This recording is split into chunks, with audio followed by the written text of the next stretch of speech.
Hey there, Groovesters, Groove Stars. Ridgely here with another episode of Lessons from the CEO. And I'm super excited to have with me one of my dear old friends, very young old friends, old as in length of time of friendship, not as in person. Gorgeous person who happens to be the CEO of two different companies. One is called BetterLover.com, the other is the20.com, and a fantastic entrepreneur for quite a while now. My dear friend, Susan Bratton, thank you so much for joining us today. I'm so delighted to be here with you. I'm delighted to be here with you too, Ridgely. Thank you for having me. I appreciate giving the feminine CEO voice some air as well. So that's appreciated. Thank you. Yeah, for sure. And we love that. What I found, not dissing on all the guy CEOs that we have had a chance to spend some time with, but guys are a little bit linear. It's like, well, you got to do this and then this and then this and then this. Right. And when we have the privilege of having women CEOs share, there's much more fluidity. There's much more openness. Concepts are a little bit more mobile, if you will. And so I think we learn a lot more. So I appreciate you mentioning that. And it's one of my favorite things to do is to speak with people who are smarter than me. We'll get to that in a minute. So take us back, though. When did you get the bug? Was it since forever? You started out early, or when did that entrepreneurial thing kind of kick in for you? Yes, I started my first company when I was 26, and I'll be 62 tomorrow. So congratulations, happy birthday. Yeah, thank you.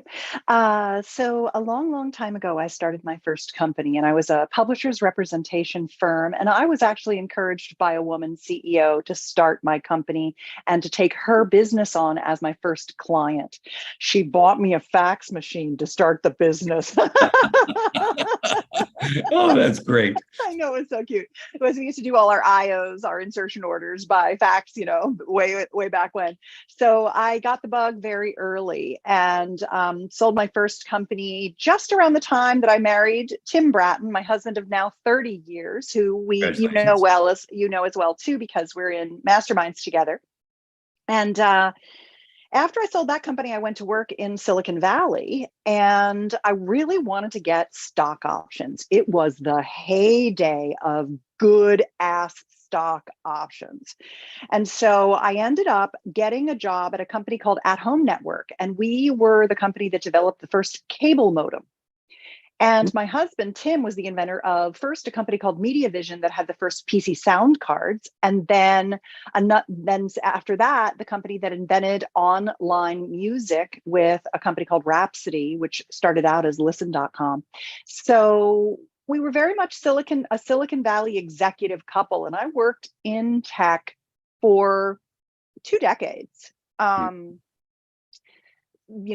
Cashing in my stock options, selling my stock options, stockpiling some cash, working my way up the ropes from manager to director to vice president.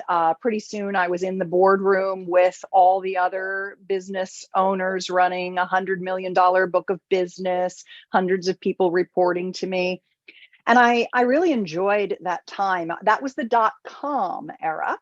And I also worked through the .bomb era. After I left Excite at Home, we acquired Excite, and we doubled our size. We ended up being about 3,500 people. And I was the 60th employee of the company. So I worked for William Randolph Hearst II. That was quite interesting. And so I've really worked for some high profile companies. I also worked for Phil Goldman, one of the founders of General Magic. He was a brilliant man, and he dropped dead. It was such a shock as a very young man. He died. He was the CEO of one of the companies that I worked for, and he died, and we had to sell it off in parts. So that was crazy. And then I remember I went back to Excite at Home, and one of my girlfriends was like, "It's going to be a shit show. Everything's going south." This was the beginning of the .bomb. And she said, "Make sure that when you ask for your salary and your comp package, that comp package is so friggin' large that you don't care what the worst possible day in the business is. You're going to be like, I don't give a shit. I'm making so much money. This is awesome." And so that's what I did. My base was 450,000. Then I had variable compensation on top of that. Plus I had stock options, plus, perks, etc., travel budgets, you name it. And that did quite a bit help. But actually, the net result of that business imploding in the dot bomb was that, and it was actually Comcast that essentially stole our cable modem technology and starved us out and stopped paying us. That was why we went out of business, not because of the dot bomb. We wouldn't have gone out of business had that not happened. But it was really interesting that what I learned was one of the most valuable lessons I've ever had about being a manager or running a business. I was about to ask that. I was like, okay, what was the biggest takeaway from this? I got to know. The biggest takeaway was how much you can get done with how little. And I got that at the beginning in the scrappy startup time where you just had a vision and you were just making it work. And I got it at the end when I wound it down, and I was literally flying around to the 7 locations that I had people in and laying them all off and locking the door and mailing back the keys to whomever, the landlord. And I can remember thinking, we're still getting a lot done in these final days without any people. But I did learn how to let people go graciously. And that was a very hard thing. And I remember I thought to myself, I could have somebody lay everybody off for me. I could have them do it. But I did every single one myself. I just wanted to do it. I didn't want to let someone else do it. So I remember that I took that responsibility on as well. And I was back out. Why was that? Because that's fascinating. Because I've had to do that, and it's very hard. It's very personal. You never know how somebody's going to take it. Some take it way better than others. I know. Why did you make that choice? Part. Well, I mean, I had people, break down in the office and grown men, sobbing in my arms. And I remember a woman who got almost violent with me. She was so mad at me for laying her off. And I just felt so bad. I'll tell you something, a compassionate heart has saved my ass in all of my trials and tribulations, like not taking things personally and realizing that people have a wide range of human responses to dire situations. But I think why did I do it? I felt like I could do it with more grace, and I felt a responsibility to every person that worked for me. And so I like to do the hard stuff. I don't mind conflict. Mm-hmm. I just don't mind it. I don't like it, but I'm willing to have it. And I think a lot of people, conflict is so scary for them that they just shy away from doing the dirty deeds. And then it's left to someone else. And one of the things that's interesting about Silicon Valley is that when one company goes down, all your friends that you love to work with the most, you all get back together and you start another company. So it's not about the company that you're working for necessarily as much as it is about the people that are your people, and you're just going to go to the next place and start the next thing. It's a valley of innovation. It's not a valley of we get a paycheck kind of thing. Of course, we try to get as big a paycheck as we can. And I've always liked to maximize my revenue too. One of the reasons I'm the CEO of my companies is that I am the rainmaker. I'm the salesperson. I'm the deal doer. For some reason, I love to make money. And one of the reasons I love to make money is that I can do more things for more people. I can help more people. I can pay more salaries. I can fund more philanthropies. I can just take care of more people. And so I've never, ever had an issue with cash. I love making it for myself and others. I love win-win situations. I love deals. I love to construct opportunities that make everybody happy and rich. I just enjoy the heck out of that. So that's one of the reasons that I am the CEO of our companies, even though I work with my husband, Tim, and I have for the last 20 years, now 2 decades, we've run our businesses together. And so I always say that we have a 21st century mom and pop shop, And you're in a difficult niche. I mean, it's not as though you're Super in some painful. easy business, so to speak. no, I'm in one of the hardest niches. I swear to God, I don't know if there's a harder niche. I don't know, because I'm in the sexuality niche. I'm in the sexual education niche. We have two companies. One of them is betterlover.com, and we have a newsletter and a publishing business. So we run a newsletter with email marketing, and Tim Bratton is an amazing email marketer. And it's because he puts in hours and hours a day at it. It is not easy, and it's getting harder. We're one of the last people standing in that business. And we also run a supplement company, and our publishing company, we publish passionate lovemaking techniques, information products that teach orgasm skills, passionate lovemaking skills, oral pleasuring skills. I mean, I can't advertise that. I can't run that stuff on social media. I can't advertise that stuff. It's very, very difficult. So I've really had to have, for many, many years, I played a really strong affiliate game. But as media has gotten so much more expensive and email delivery has gotten so soured by all of the bots and the spammers, affiliate is not, it's just not working like it used to. It's not where I can go to get my leads anymore. I still have some partners, and we work very hard together, and we're very, very supportive of each other. But it's a shrinking part of my business, that particular business. So I've got the publishing company's newsletter business, and then I've got a supplement company because I wanted some physical goods in my business, not just information products. And the physical goods are a really nice quality blood flow supplement and a daily multivitamin, multi-mineral complex with libido botanicals built right in. I call it my one a day with a little something more. And people always want to feel more lusty, more horny, more sexual. You know, our lust is the other side of the same coin as our just like our desire for success and our passion.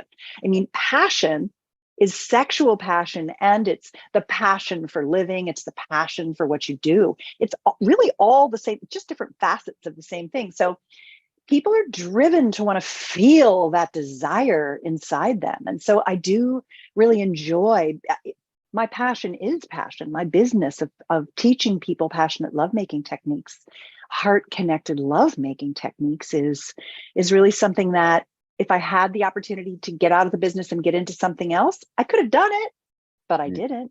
Because even though it's really friggin' hard, I love it. I'm committed to it. I'm devoted to it. I'm an expert in it. So I just, this is my path. Tell us a little bit about that. What does your business model look like? Yeah. How do you strategize? What's that look like for you? Yep.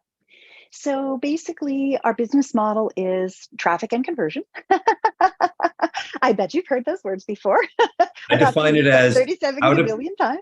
I have this great definition for traffic and conversion.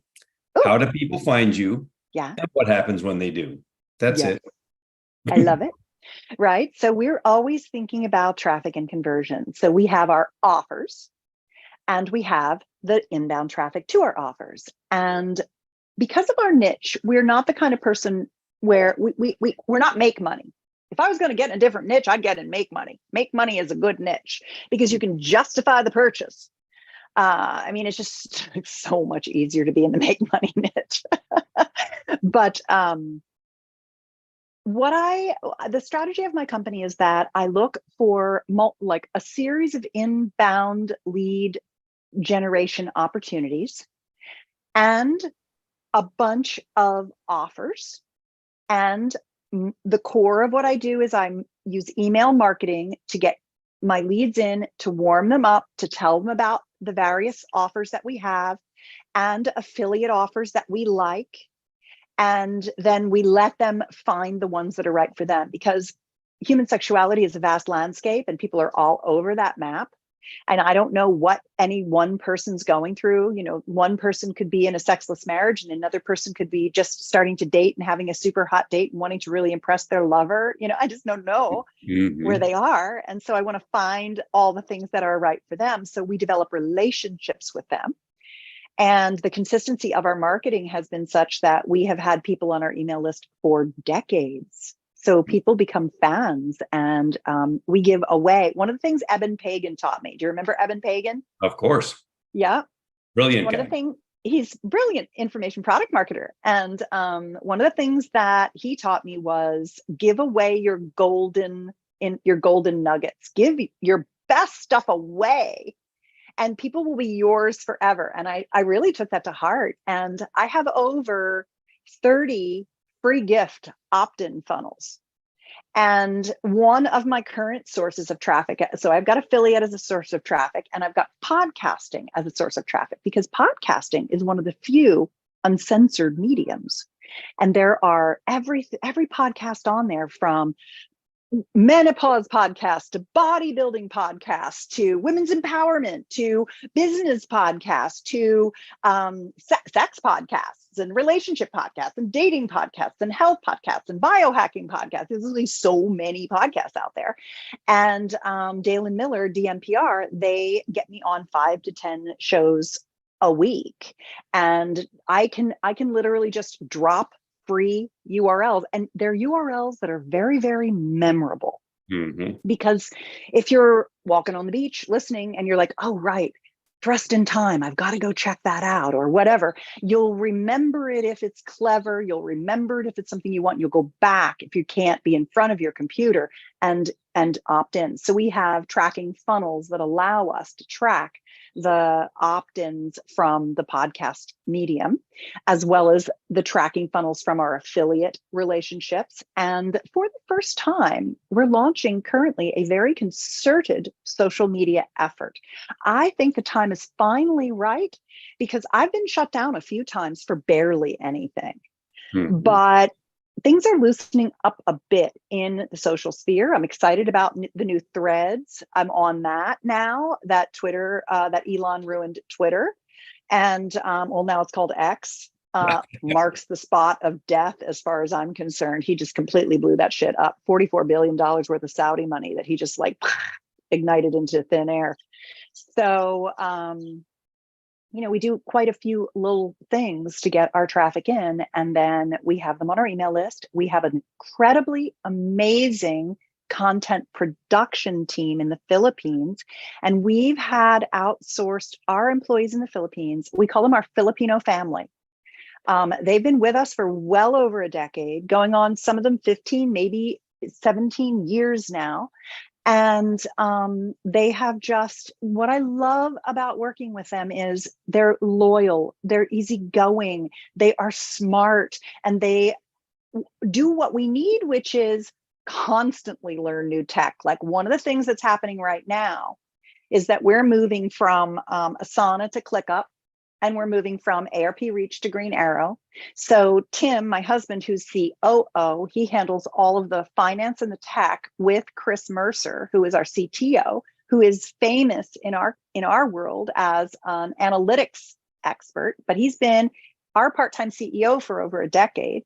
So the two of them are doing all the migrations to the new tech. We're taking a step to the next level in our tech right now, while Shane Robinson from Ineo Media is our full-time agency head, and he is taking us into a next generation level of the social media sphere, because we think the traffic there is finally ready to work for our business.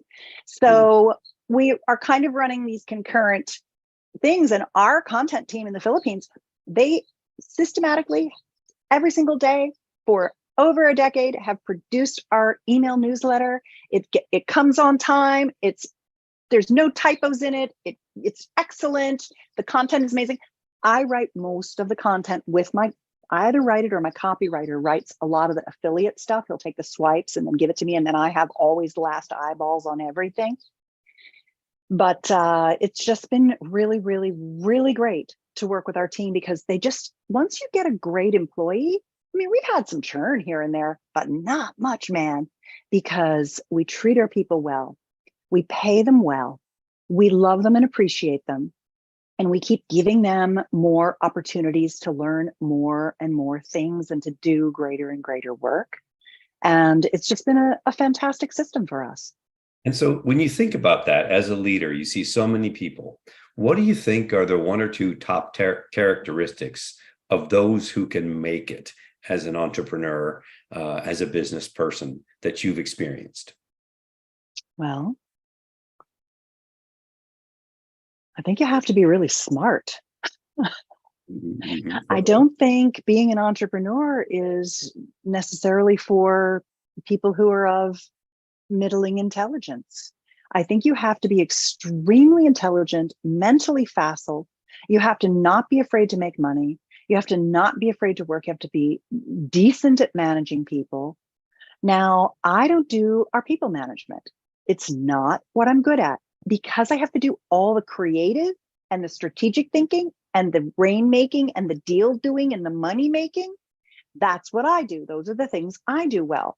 Tim, he is Mr. Virgo. He keeps the trains running on time. Everything is perfect, exacting, analytical, data-driven, wonderful. He manages our team because he's the perfect guy to do that. He and Mercer manage the team. So they're really ops, and I'm really like, I think we need to make this new product. Here's the vision for this thing. I think we should do a deal with these guys. You know, like that's a bit, and being the face of the brand, which also, if you're in the sex niche, you need an expert who is palatable, appealing, and for a man, it's going to be harder than a woman in my niche. Yeah, that makes total sense. Now, tell us a little bit about Strength Finders. You mentioned this too, how it really helped you to step into your CEO-ness, if you will. And I'd love to explore that with you. What was it about that Strength Finders? And what do you mean by stepping into your CEO-ness? Yeah. So, a little story. I remember when I was at Excited Home and I was senior level, I was an SVP, senior vice president. So I was in the senior executive team meetings. George Bell was the CEO at the time. And I would sit in these meetings and I would just look around. I was the only woman in there.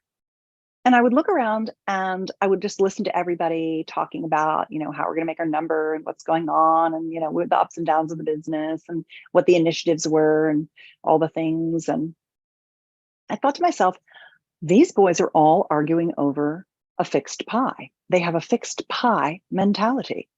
It's an I win, you lose. I got to get all the resources. I got to get all the people. And that's because in the kingdom of the Homo sapien, you and I, people, human beings, we are either testosterone dominant, the male, or we're estrogen dominant, the female. And men are brought up and socialized in a pecking order. If I'm losing, you're winning. If you're winning, I'm losing. So I can't lose. I got to win. It's always this hierarchy with men, where with women, it's much more community-based, it's team-oriented, it's the greater good, it's the law of abundance, it's the, let's grow the pie. It's not fixed. Let's grow the pie together. It's very kumbaya. Now, there's a lot of backstabbing and things like that, bitchiness and stuff that women do too. I'm not saying we're perfect and I'm not saying men are bad. I'm just saying this is kind of how it works out because testosterone dominant Homo sapiens are predators. Our planet wouldn't be the way it is right now. Estrogen dominant Homo sapiens, the females of our animal kingdom, we are prey. So we have to learn to get along because if we gang up on each other, it's very, very scary for us. So when I was sitting in that corporate boardroom and I was like, what are all these assholes doing? Why don't you work together? Why are you infighting in the same company? And they were doing like all these little tactical things. And, it just seemed so low level thinking to me. And I thought, why is this? What the hell?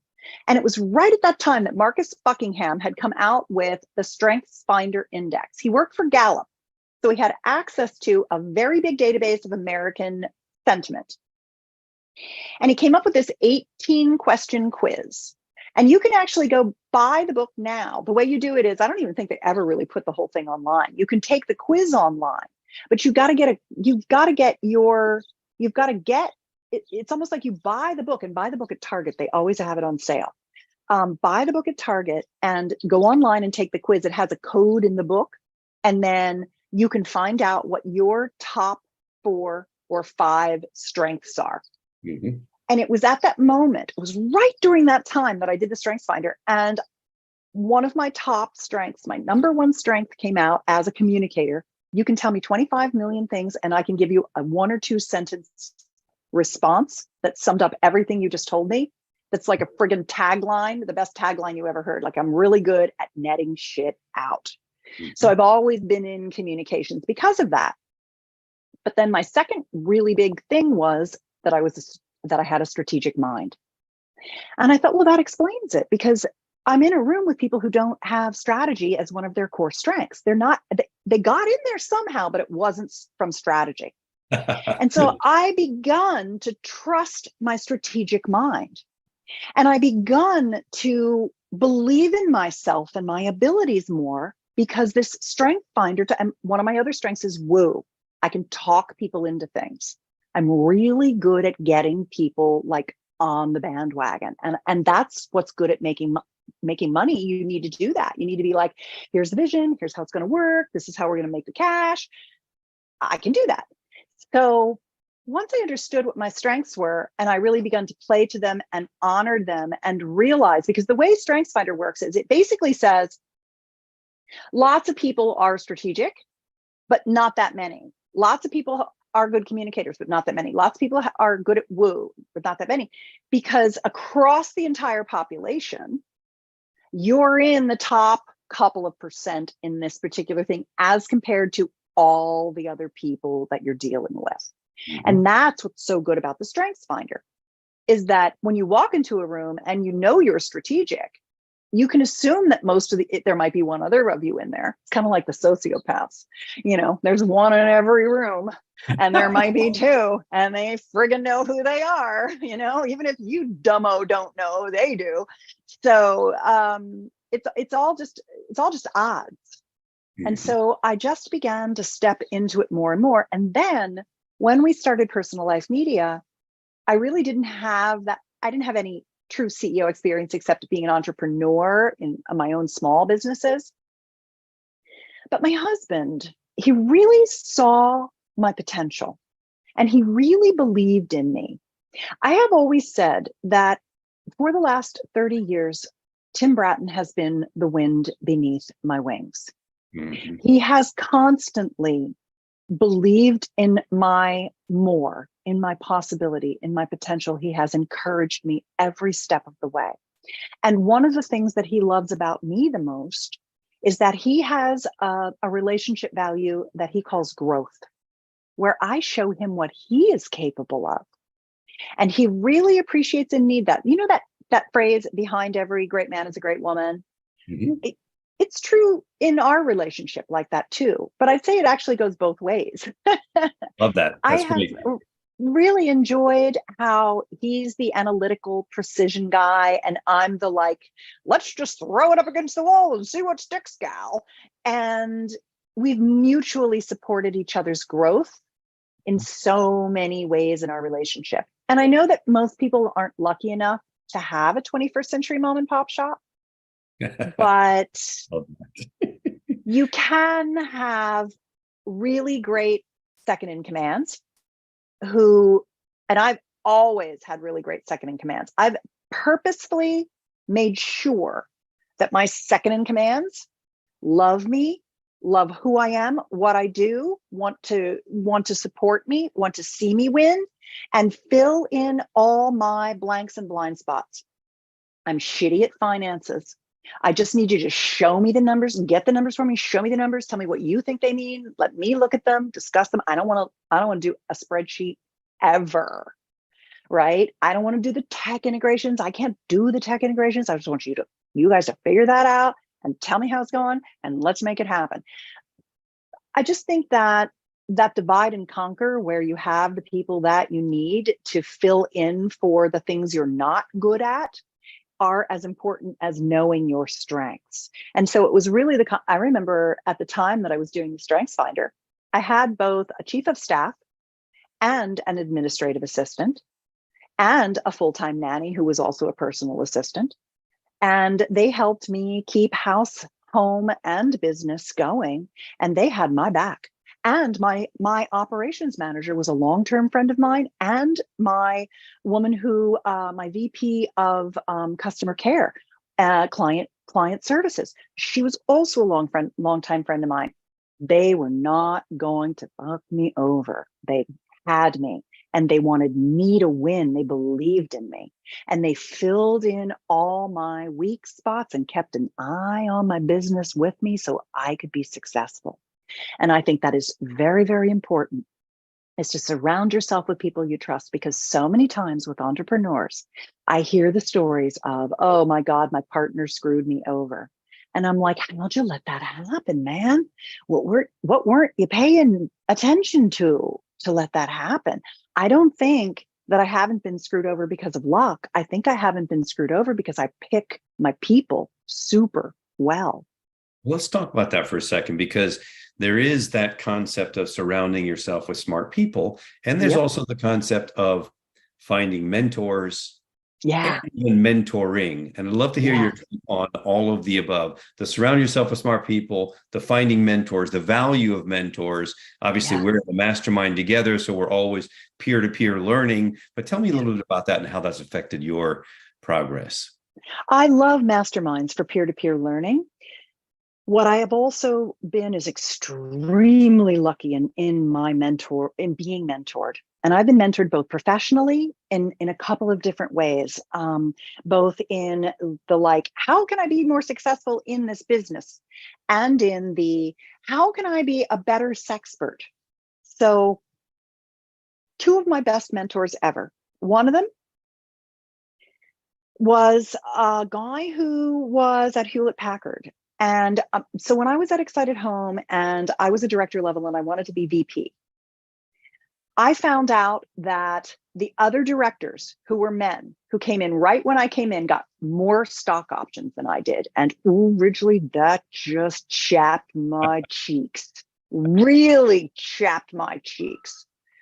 And so right at that time, our company had this, we're gonna help people in our organization by getting them mentors. We're gonna outsource with this mentoring program. And I asked to be included in that, and I was selected. And I was matched with this VP at Hewlett Packard. And that guy, laser targeted, helped me know and do exactly the right things to get ahead in the corporate environment and to climb. I was a VP in 6 months. I Mm-hmm. still talk to him. He's retired now. It was fantastic.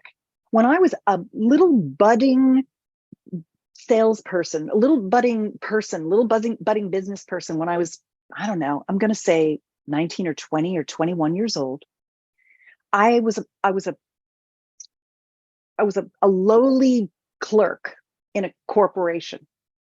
And there was an opportunity to move into the purchasing department, but it was going to be called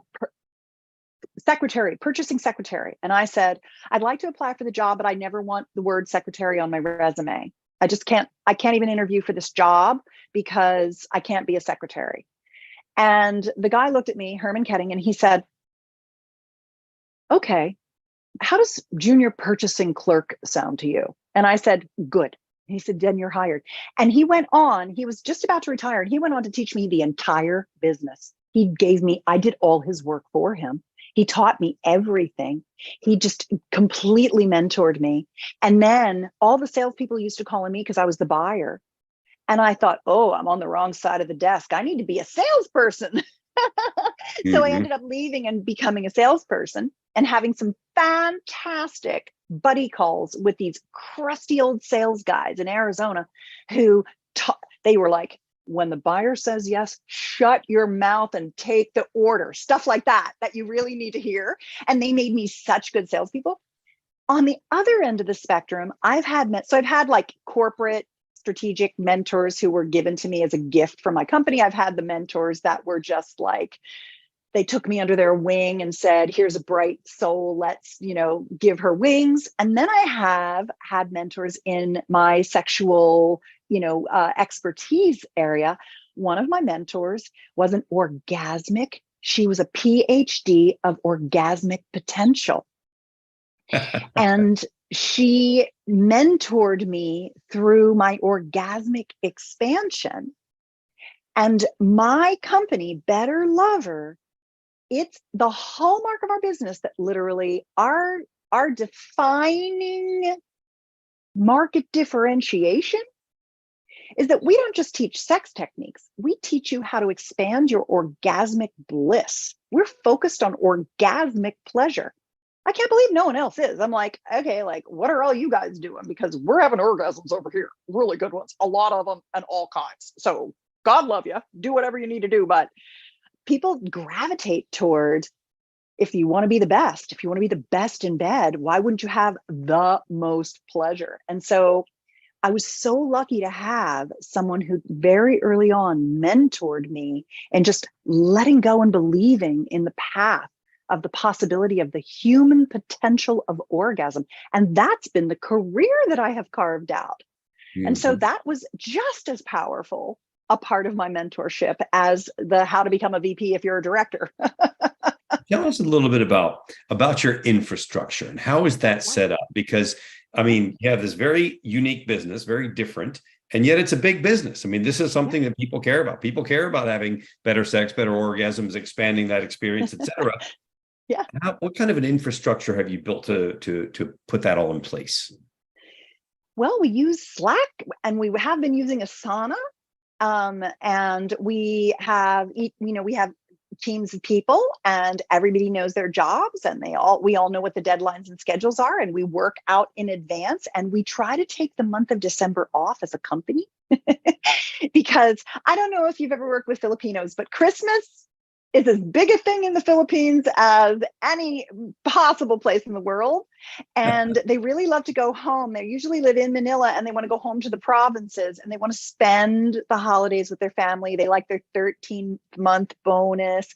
And so we've kind of built our business around, let's get everything done like the first week of December so everyone can just go screw off for 3 weeks or so, and we can all just hang out and relax and chill and be with our families. So we try to run a very family oriented business. We try to have a lot of redundancy of jobs. So we do cross training like crazy. We have 3 or 4 people that can do any particular part of our process. And we have both the daily SOPs that are each person's job that are all interrelated. And we have scrum calls and team calls and things like that. And we have tasks and projects. And I'm sure it's probably pretty much like everyone else runs it, but we have this like really family orientation to our business. Mm-hmm. Because when you have employees who have been with you and you've been through the birth of their children and the deaths of their parents and pandemics. And I remember when in March of 2020, when we saw the pandemic coming down and we were like, we don't know what the hell is going to happen. We literally gave everybody however much money they needed. We just said, tell us how much money you need for a month if you can't go out of the house and you just need to stay in quarantine. And for as long as this pandemic lasts, or as long as our money lasts, we will pay you every month so you can take care of your whole family. We had our team like planting vegetable gardens and laying in chickens and, like all kinds of things, because we, especially in the Philippines, they were really locked down. The barangays were really locked down. So, it wasn't so rebellious there as it was here in the US. And I can remember we were getting all our employees and making sure they had enough. And it was like, not what's your salary? How much does it cost your whole family? Because they lived multi-generationally there. And so we just got everybody to go. And I remember thinking to myself, my mom and dad were so resistant to quarantining, and they're oldies. They're in their 80s now. My stepdad he's 90. And they were so badly behaved compared to all of our Filipino family, because we got our daughter in quarantine, we got our friends in quarantine, we got our Filipino family in quarantine, but my mom and my stepdad were like, we're not going to do it. I was like, you have to. I had to teach my mom how to use Instacart, all that stuff. So I think how we've structured it is that we're very cross-trained, we're very cross-pollinated, we're very mutually supportive. It has that kind of like, we're in this forever together. Let's keep running the business and making money so everybody can live and live well. And that's kind of the strategy and it's really, Tim has just done such an incredible job with the team. They are truly amazing. And I'll tell you one more thing about COVID. It's funny how much this has come up because it was very destabilizing to so many of our businesses. I got COVID really, really badly. You probably remember, Ridgely. And I was down for 18 months. There was a point at which I thought I may never recover. And I was not sure I would ever work again. And I still have some residual issues, but what happened was I literally couldn't do anything. I couldn't work. I couldn't work for about 1.5 years at all. Mm-hmm. And everybody just filled in for me. Everybody just did the stuff I was doing. And then when I started getting better, I could take on a few things here and there, but I never went back to taking on all the things I used to do. I came back, and as I've come back, now everybody's doing the stuff I used to do, except for one thing. I'm always the last eyes on every communication, every email, every image. I still am the brand and the content. And Tim is the last mile on every link. Everything has to be perfect. But our team gets it all ready. I never went back to doing what I used to do. I just came back and worked at an even more strategic level. Mm-hmm. Just bigger thinking, and I work less than I used to. I don't have the demand. I don't go to the meetings like I used to. Tim does them. He's been doing them. I don't need to be there. So I just really appreciated the reset that happened from the forced downtime. Mm-hmm. So here's a fun question for you. Turning 62 tomorrow. Yes, I am. Congratulations. Look at those guns. Look at those guns. Look at those guns. If you could go back 25 years in a time warp, hit a button. Okay. And speak to the younger Susan, still young Susan now, but younger Susan of 25 years ago. Yeah. What would you want to say to her? Don't get into the sex niche. Get into the make money niche. There's, how people are like, follow your passion. Oh, like, I don't know, that's bullshit. Follow the money and find something you like in it. Don't take on things that are too hard. Why work harder than you have to? Don't kill yourself for something. It's because you could be even more successful and just as happy doing something that creates revenue for other people. And I just think make money niche is such a smart niche. I personally like it quite a bit. I'm just saying. Yeah. Last question for you. 3 resources that you would recommend. 3 books, 3 podcasts, 3 videos, 3 anything, any kind of thing that you would recommend to budding entrepreneur, whether they're budding in their years biologically or in their years of going out on their own and doing their own thing. What would you recommend? Well, I got to say Strengths Finders. Okay. Right. I mean, if you don't know your strengths, it's time to find out. So that would be number 1, Strengths Finder 2.0 by Marcus Buckingham. Number 2, I liked a book called Spin Selling by Neil Rackham. It's pretty old, but it's a very, very good structure. So I love structures. Mm-hmm. And it's a structure that it's situation, implication, problem. What's the N? I forget. It's like so embedded in me now. I don't even remember what it is. It's probably 15 years since I've even looked at the book. But Spin Selling is one of those real classics that helps structure and organize your thought around your offers. Mm-hmm. It's not in the same category as what a lot of information product marketers are doing, which is they're looking at John Carlton's stuff, or they're looking at Perry's stuff, or they're looking at like copy kinds of Alex Catoni. They're looking at copy types of pitching.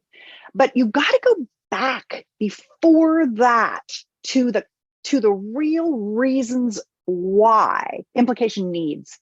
Needs is the last one. You've got to go into the core reason why someone would buy. So I like that, Spin Selling by Neil Rackham. And then the third book that I would recommend would probably be The Woman's Anatomy of Arousal by Sherry Winston, because I think it's a seminal book on female pleasure. And I think that all people could learn more about the fundamentals of female pleasure. I love that. Certainly make the world a happier place. Yeah. Final words from CEO Susan Bratton to the world. What would you like to leave us all with as we're wrapping this up today? Gosh. I think what I'd like to say the most is that I have, over the last couple of years, been working out with a trainer pretty much every day. If I'm on the road, I don't do it, obviously. But even one of my trainers, he'll come on Sunday. I work out for between an hour and an hour and a half every single day. And at first I felt a little guilty about spending the money on a trainer every day, but I wouldn't do it if somebody wasn't showing up at my house to make me do it. And it is the best investment I've ever made, because you have to grow your strength. You have to grow your muscle. You have to fight against atrophy. You have to fight against brain and cognition dysfunction. And the only way you can do that is by moving your body and feeding it well, feeding it with healthy vegetables and and good proteins and healthy fats. And that is so fundamental. And often when people are being entrepreneurs, they're like, I've got to make this work and everything has to go to hell except for me making this number. But ultimately, the numbers get made when your health is there. And that's how you sustain it for the long term. And for most entrepreneurs, once you are one, you want to stay one. The worst thing you can make an entrepreneur do is go work for somebody else. We're fundamentally unemployable anyway. So, take good care of yourself. It is not foolhardy spending to have a trainer get your ass out and strong every single day. I love that. Susan, thank you so much for the time you've given us. So much wisdom, so much to chew on and think about, and such a gorgeous, beautiful smile. And once again, happy birthday. Love you a ton. And thank you, thank you, thank you. Thanks, Rich.